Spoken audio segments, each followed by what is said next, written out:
آج ذکر ہے حضرت خواجہ غریب نواز رضی اللہ تعالی عنہ کا. آپ کا نام نامی اسم گرامی حسن. نام کیا ہے؟ حسن. آپ کے والد ماجد کا نام ہے سید غیاث الدین. ان کے والد کا نام سید نجم الدین طاہر. ان کے والد کا نام سید عبدالعزیز.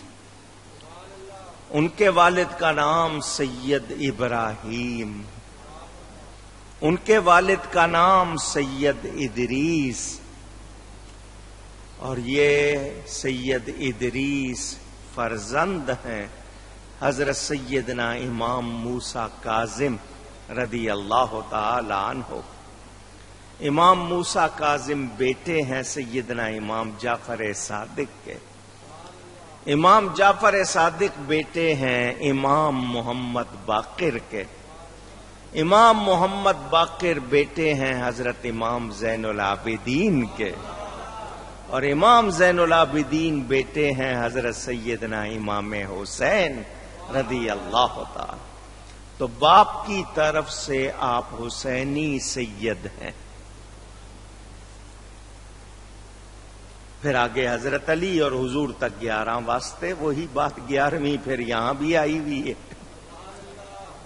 آپ کی والدہ ماجدہ کا نام ماہ نور بی بی. بیٹی ہیں سید داؤد کی. وہ سید داؤد بیٹے ہیں سید عبداللہ حنبلی کے. وہ بیٹے ہیں سید زاہد کے. وہ بیٹے ہیں سید مورس کے. وہ بیٹے پھر سید داؤد کے. وہ بیٹے سید موسیٰ الجون کے. وہ بیٹے ہیں سید عبداللہ المحض کے. وہ بیٹے ہیں سیدنا امام حسن مصنع کے. اور امام حسن مصنع بیٹے ہیں سیدنا امام حسن رضی اللہ تعالی عنہ. تو والدہ کی طرف سے حسنی ہیں. حسنی حسینی دونوں نسبتیں آپ کو حاصل ہیں. یہ جو عبداللہ حنبلی کا میں نے نام لیا ہے، یہ حضرت غوث پاک کے دادا. غوث پاک کے دادا ہیں. اور حضرت خواجہ غریب نواز کی والدہ کے بھی دادا. غوث پاک کے بھی دادا ہیں اور خواجہ صاحب کی والدہ کے بھی دادا. حضرت سیدنا غوث پاک کے والد ماجد ابو صالح موسیٰ جنگی دوست اور خواجہ صاحب کے نانا.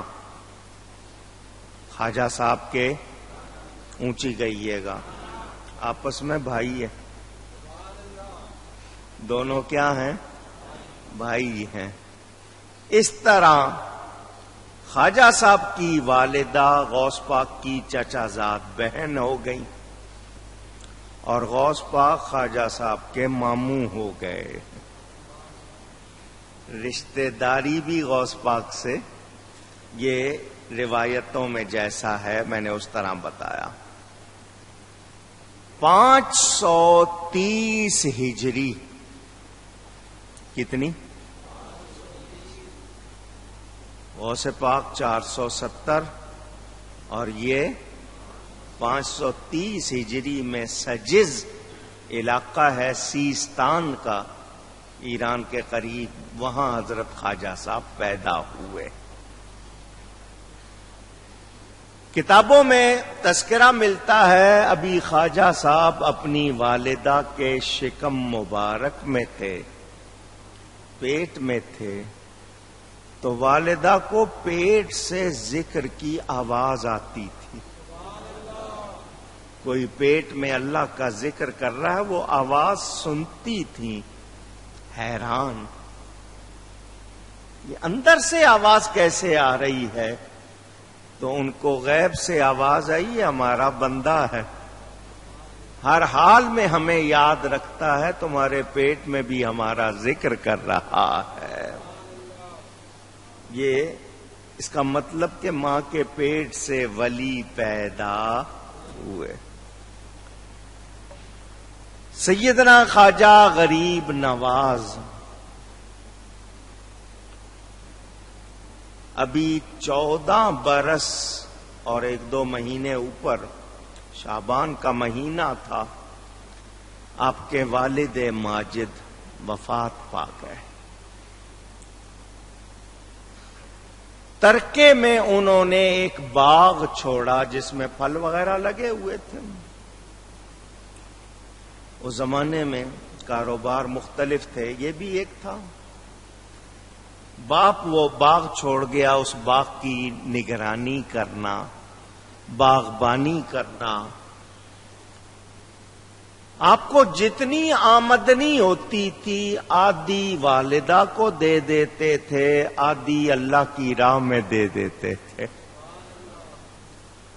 جتنا پیسہ جمع لا کے والدہ کو دیا اور آدھا غربا میں، مساکین میں تقسیم کر دیتے۔ آپ کسی کے باغ میں چلے جاؤ، اگلا پوچھے گا جی فرمائیے کیا کام ہے، کیسے آئے؟ وہ کہے گا میں یہاں تھوڑی دیر آرام کرنا چاہتا ہوں، آپ کی مرضی ہوگی اجازت دیں گے، نہیں ہوگی نہیں دیں۔ میرا باغ ہے، آرام کی جگہ نہیں ہے، یہ جائیے۔ اسی طرح ہوتا ہے نا۔ مگر 14-15 سال کی عمر ہے، 544 ہجری کا واقعہ۔ ایک مجذوب بزرگ حضرت ابراہیم قندوزی رحمت اللہ علیہ باغ میں آ گئے۔ خواجہ صاحب نے دیکھا، پوچھا نہیں کون ہیں آپ، کیوں آ گئے، بغیر اجازت میرے باغ میں کیا کرنا چاہتے ہیں؟ نہیں، فرمایا آپ بزرگ معلوم ہوتے ہیں، اللہ والے، میری خوش نصیبی کہ آپ میرے باغ میں آئے، اور میں نے آپ کو بتایا اللہ والے آنکھ والے ہوتے ہیں۔ اللہ والے، انہوں نے ماتھا دیکھ کے اندازہ کر لیا، پڑھ لیا کہ یہ آگے چل کر کیا بننے والا ہے۔ بڑی اچھی جگہ پر خواجہ صاحب نے بٹھایا کہ آپ یہاں تشریف رکھیں، کسی چیز کی ضرورت ہو مجھے بتائیں۔ آپ کسی کی عزت کریں گے وہ خوش ہوگا یا نہیں ہوگا؟ آواز ہوگا۔ خواجہ صاحب نے جتنے پھل لگے ہوئے تھے وہ پھل لائے، انگوروں کا ایک گچھا وہ لا کر آگے پیش کیے، حضرت میرے باغ میں یہ پھل ہیں، جو آپ کو پسند ہو۔ انہوں نے دعائیں دی، چکھ لیا کچھ، کہ یہ دین سکھاتا ہے کہ کوئی مہربانی کرے تو اس کے ساتھ مہربانی کرو، تم نے میری خدمت کی ہے تو میں بھی تمہیں کچھ دوں۔ اپنی گدڑی میں دیکھا تو روٹی کا ایک خشک ٹکڑا تھا، سوکھا ٹکڑا، وہ نکالا، پہلے اپنے منہ میں اس کو تھوڑا سا چبایا، سخت، پھر وہ نکال کے دیا، لو بیٹا یہ لے لو۔ ہم جیسا کوئی ہوتا تو کہتا جی آپ کے منہ کا ہے، میں اپنے منہ میں کیسے ڈالوں؟ سوکھا ٹکڑا، میں آپ کو نرم تازہ پھل دے رہا ہوں، آپ سوکھا ٹکڑا دے رہے ہیں۔ اعتراض نہیں کیا، لے کے منہ میں ڈالا۔ خواجہ صاحب فرماتے ہیں میری دنیا بدل گئی۔ وہ بزرگ دعائیں دے کر چلے گئے۔ ان بزرگوں نے دیکھ لیا تھا یہ اس باغ کے لیے نہیں ہے، یہ تو پورے کائنات کے باغ کے لیے ہے، اس چھوٹے سے باغ کے لیے نہیں، اس کو پوری کائنات کے باغ میں کام کرنا ہے تو اس پہ رنگ چڑھنا چاہیے۔ والدہ کے پاس آئے، اماں جان میرا جی چاہتا ہے میں دین کا علم حاصل کروں۔ ماں نے کہا بیٹا بہت اچھی بات ہے، تیاری کرو، جہاں بھی جانا چاہتے ہو جاؤ، پڑھو۔ ماں سے اجازت لی، سفر پر نکلے۔ ماوراء النہر سمرقند بخارا مرکز تھے، وہاں گئے۔ حضرت مولانا شرف الدین، حضرت مولانا حسام الدین، وہاں کے جو بڑے بڑے علماء تھے، انہوں نے جتنی کتابیں پڑھا سکتے تھے سب پڑھا دی۔ علم کی جو متداول کتب تھی وہ ساری پڑھ لی۔ اب آپ کو تلاش ہے مجھے کوئی مرشد ملے۔ کیا ملے؟ ایک ہوتا ہے مرشد، ایک ہے مرشد۔ مرشد راہ دکھانے والا، مرشد راہ دیکھنے والا۔ تلاش مرشد میں سفر کرتے ہوئے نیشا پور پہنچے۔ سینٹرل ایشیا، روس سے جو ریاستیں آزاد ہوئی ہیں ان میں یہ علاقے، اس میں ایک علاقہ تھا ہرون۔ کیا نام ہے؟ اونچی، لوگ ہارون کہتے ہیں، ہرون نام تھا۔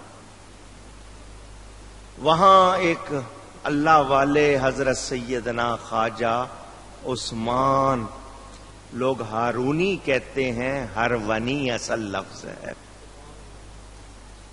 اللہ والے تھے، ان کی شہرت بھی تھی۔ پہلے کبھی خواجہ صاحب ادھر آئے نہیں، وہ ادھر کہیں نہیں آئے۔ آمنا سامنا ہوا تو حضرت خواجہ عثمان نے فرمایا مجھے تمہارا ہی انتظار تھا، میں تمہارے ہی انتظار میں تھا۔ یہ حضرت خواجہ عثمان ہرون کون ہیں؟ ان کی ایک کرامت خواجہ صاحب کی زبان سے سنیں۔ حضرت خواجہ صاحب بتاتے ہیں میرے پیر و مرشد سفر کرتے ہوئے خراسان سے جب چلے تو راستے میں ایک علاقہ آیا جو مجوسیوں کا تھا، آگ کی پوجا کرنے والے۔ وہاں گزر ہوا، روزے سے تھا، افطاری کے لیے میں نے کہا کہیں سے آگ ملے تو میں کچھ کھانا پکا لوں، روٹی پکا لوں۔ ساتھی کو بھیجا کہ جاؤ یہ سامنے آتش کدہ ہے، آگ جل رہی ہے، ان سے کہو تھوڑی سی آگ دے دیں۔ وہاں جا کے آگ مانگی، انہوں نے کہا ہم اس کی پوجا کرتے ہیں، یہ ہم بیچتے نہیں ہے، کسی کو دیتے نہیں ہے۔ انکار کر دیا تو حضرت خواجہ عثمان خود اٹھے، گئے تو دیکھا کہ ان کے جو بڑے بڑے پادری تھے، ان کے بڑے وہ تخت لگا کے بیٹھے ہوئے، ایک بچہ کم سن وہ بھی تخت پر بیٹھا ہوا، باقی لوگ ارد گرد آگ کے سامنے پوجا کر رہے ہیں۔ میں تم سے آگ مانگی تھی، تم نے آگ نہیں دی؟ انہوں نے کہا ہم اس کی عبادت کرتے ہیں۔ کہا اس کا کام تو جلانا ہے، تو جلاتی ہے۔ کہاں اس کا کام جلانا ہے اور یہ جلاتی ہے، ہمیں پتا ہے۔ میں نے تھوڑی سی مانگی تھی، تم نے انکار کر دیا۔ انہوں نے کہا یہ اس طرح ہم نہیں دیتے، نہیں مل سکتی۔ جو بچہ بیٹھا تھا آپ نے اس کو گود میں اٹھا لیا، فرمایا یہ آگ اس کا کام جلانا ہے، یہ جلاتی ہے، مگر اللہ چاہے تو یہ نہیں جلائے گی، اللہ چاہے تو نہیں جلائے گی۔ انہوں نے کہا یہ کیسے ہو سکتا ہے؟ اس بچے کو گود میں لیا اور آپ آگ میں کود گئے، آگ میں، اور قرآن کی آیت پڑھی قلنا یا نار کونی بردم و سلامن علی ابراہیم۔ جب حضرت ابراہیم کو آگ میں ڈالا گیا تھا تو اللہ فرماتا ہے ہم نے آگ سے کہا ٹھنڈی ہو جا، ابراہیم پر سلامتی والی۔ یہ آیت پڑھ کے آپ آگ میں کود گئے۔ کہ جل جائے گا، ہمارا بچہ لے گیا اس کو بھی جلا دے گا۔ حضرت خواجہ عثمان آدھا گھنٹہ آگ میں رہے، کسی کو نظر نہیں آ رہے تھے، شعلے بھڑک رہے تھے، ان کا یہ گئے جل گئے۔ وہ سارے ہی پچھتانے لگے کہ بچہ کیوں چلا گیا اس کے ساتھ۔ آدھا پونا گھنٹہ گزرا، حضرت صاحب بالکل خیریت سے واپس آ گئے، بچہ مسکرا رہا ہے۔ لوگ حیران کہ آپ کے کپڑے کو، کسی دھاگے کو بھی آگ نے چھوا نہیں۔ انہوں نے بچے سے پوچھا تو ہنس کیوں رہا، آگ سے نکلا ہے؟ اس نے کہا تمہارے سامنے آگ میں گیا تھا، انہوں نے آیت پڑھی تھی قرآن کی، ہم تو باغ میں سیر کر رہے تھے، بڑا خوبصورت باغ تھا، اس میں میوے لگے ہوئے تھے، تو میں نے ان سے پوچھا، انہوں نے مجھے بتایا کہ آگ کو پیدا کرنے والا، اس کائنات کو پیدا کرنے والا اللہ تعالی ہے، تو میں تو جنت دیکھ کے آیا ہوں، میں تو جنت دیکھ کے آیا ہوں، اور میں نے کلمہ بھی پڑھ لیا، میں مسلمان ہو گیا ہوں۔ حضرت صاحب کی یہ کرامت دیکھ کے وہ سارا علاقہ مسلمان ہو گیا۔ وہ حضرت خواجہ صاحب کے پیر و مرشد۔ حضرت صاحب نے فرمایا معین الدین حسن نام ہے، وظیفہ دیا یہاں بیٹھ جاؤ اور یہ وظیفہ پڑھو۔ آپ نے بیٹھ کے وظیفہ پڑھنا شروع کر دیا۔ وظیفہ پڑھ کے فرمایا اوپر دیکھو کیا نظر آتا ہے؟ فرمایا عرش کو دیکھ رہا ہوں۔ کس کو دیکھ رہا ہوں؟ نیچے دیکھو کیا نظر آیا؟ فرمایا تحت الثری، زمین کا آخری کنارہ دیکھ رہا ہوں۔ فرمایا اور پڑھو ابھی، اور پڑھا، پھر بلایا، اب کیا نظر آتا ہے؟ فرمایا عرش کے اوپر جو پردے ہیں اللہ کے حجابات عظمت، ان کو دیکھ رہا ہوں۔ فرمایا میری دونوں انگلیوں کے درمیان دیکھو۔ حضرت نے یوں انگلیاں کی، خواجہ صاحب نے فرمایا میں 18,000 عالم دیکھ رہا ہوں۔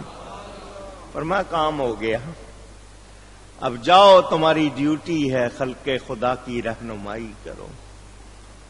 نگاہ ولی میں یہ تاثیر دیکھی، نگاہ ولی میں یہ تاثیر دیکھی، بدلتی ہزاروں کی تقدیر دیکھی۔ اللہ